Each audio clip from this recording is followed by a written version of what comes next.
বিকেলের হালকা রোদে টাঙ্গাইলের বাসাইল উপজেলার পাটখাগুড়ি গ্রামে যখন সবুজের ঢেউ খেলে যায় তখন ২৫ বছর বয়সী এক তরুণ উদ্যোক্তার মুখে ফুটে ওঠে তৃপ্তির হাসি। তবে সেই হাসির আড়ালে লুকিয়ে আছে এক চিলতে বিষাদ আর মায়ের প্রতি গভীর টান। বলছিলাম তরুণ উদ্যোক্তা আলামিনের কথা, যিনি এখন হাজারো তরুণের অনুপ্রেরণা। তার এই সফলতার পেছনে রয়েছে এক ট্র্যাজেডি। ২০২৩ সালে কঠিন সময় পার করছিলেন আলামিন। এ সময় ক্যান্সারের সঙ্গে লড়াই করছিলেন তার মা। চিকিৎসকরা পরামর্শ দিলেন নিয়মিত ডালিম খাওয়ানোর, কিন্তু বাজারে গিয়ে আলামিন দেখলেন চকচকে সেই ফলে বিষাক্ত কেমিক্যালের ছড়াছড়ি। ক্যান্সার আক্রান্ত মায়ের মুখে এই বিষ তুলে দিতে মন সায় দেয়নি তার। সেখান থেকেই শুরু আল আমিনের উদ্যোক্তা হওয়ার যাত্রা। বাড়ির উঠানে কয়েকটি চারা রোপণের মধ্য দিয়েই শুরু হয় পথ চলা, কিন্তু নিয়তির নির্মম পরিহাস, মা সেই ফল খেয়ে যেতে পারেননি। তবে মায়ের মৃত্যুর পর থেমে যাননি আলামিন, বরং মায়ের স্মৃতিকেই শক্তি বানিয়ে ছোট বাগানকে পরিণত করেছেন বাণিজ্যিক খামারে। এখন ডালিম উৎপাদনের পাশাপাশি বিক্রি করছেন উন্নত জাতের চারা। প্রতি মাসে চারা বিক্রি করে আয় করছেন ৫০ থেকে ৮০ হাজার টাকা। একসময় বেসরকারি চাকরিতে জীবন চালানো আলামিন এখন এলাকায় পরিচিত সফল তরুণ উদ্যোক্তা হিসেবে। খুব সুন্দর একটি ছাদ বাগান দেখলাম। আসলে দেশের মাটিতে এবং ছাদে এত সুন্দর ছাদে যে আনার চাষ করা যায় এটা আমার জানা ছিল না। আমি এই ছাদ বাগানটি দেখে আমার খুব ভালো লেগেছে। আমি চেষ্টা করব খুব দ্রুতই আমার বাসার ছাদে এমন একটি বাগান করার জন্য। আমি আসছিলাম এই ছাদ বাগানটি দেখার জন্য এবং দেখে অনেকটা ভালো লাগলো যে ছাদ বাগান এত সুন্দর আনার চাষ করা সম্ভব এবং বাংলাদেশের মাটিতে এত সুন্দর আনার হয়, এটা আমি এই প্রথম দেখলাম। এবং আগামীতে ইচ্ছা আছে যে আমি আমার ছাদ বাগানে এই জায়গা থেকে চারা সংগ্রহ করে ছাদ বাগান করার জন্য। আলামিন জানান তার মায়ের জন্যই এই বাগান করা।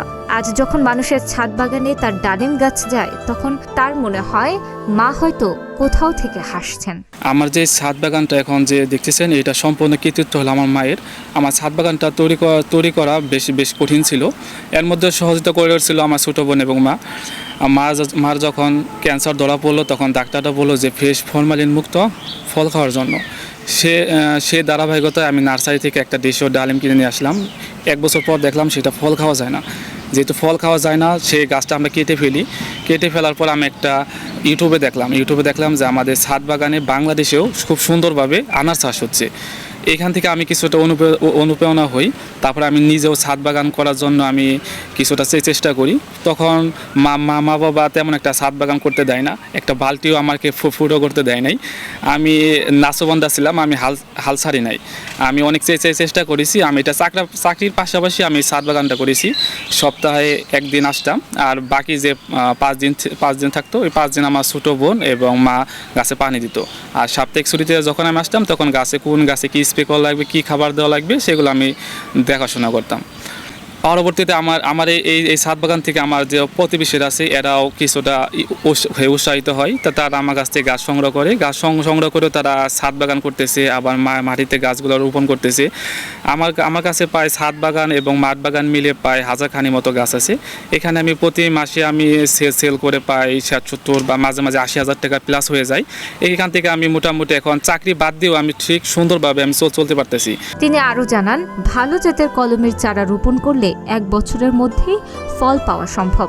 দোআঁশ মাটি, পর্যাপ্ত রোদ ও পানি নিষ্কাশনের ব্যবস্থা থাকলে ছাদ বাগানেও সহজে ডালিম চাষ করা যায়। একটি গাছ থেকে বছরে 20 থেকে 30 কেজি পর্যন্ত ফল পাওয়া সম্ভব এবং একবার চারা লাগালে 20 থেকে 25 বছর ফল দেয়। আলামিনের এই উদ্যোগ শুধু তার নিজের ভাগ্যই বদলায়নি, কর্মসংস্থানের সুযোগ তৈরি করেছে এলাকার আরও অনেক তরুণের জন্য। তার ডালিম বাগান এখন শুধু ফলের বাগান নয়, মায়ের প্রতি সন্তানের ভালোবাসার জীবন্ত উদাহরণ। তানাজা আফরিন, প্রতিদিনের বাংলাদেশ।